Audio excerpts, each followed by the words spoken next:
ప్రతినిధులకు, కార్యకర్తలకు, నల్లచెరువు మండల వైఎస్ఆర్ అభిమానులకు, కుటుంబ సభ్యులకు అందరికీ పేరు పేరున కృతజ్ఞతలు తెలుపుకుంటూ, మనము ప్రతిపక్షంలో ఉన్నా కూడా జగన్మోహన్ రెడ్డి గారి బర్త్డేకి వందలాదిగా కార్యకర్తలు వచ్చి జరుపుకోవడము గొప్ప విశేషము.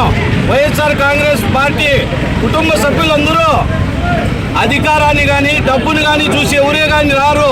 జగన్మోహన్ రెడ్డి మీద ప్రేమాభిమానాలతో, మక్బూల్ గారి ప్రేమాభిమానాలతో ఇక్కడికి అందరము వచ్చేసి వైఎస్ జగన్మోహన్ రెడ్డి గారి జన్మదినాన్ని అందరము సంతోషంగా అభిమానంగా జరుపుకొని ఆయనకు మన నల్లచెరువు మండలం తరపున జన్మదిన శుభాకాంక్షలు నల్లచెరువు మండలం తరపున తెలుపుకుంటూ ఈ అవకాశం ఇచ్చిన పెద్దలందరికీ కృతజ్ఞతలు తెలియజేసుకుంటున్నాను.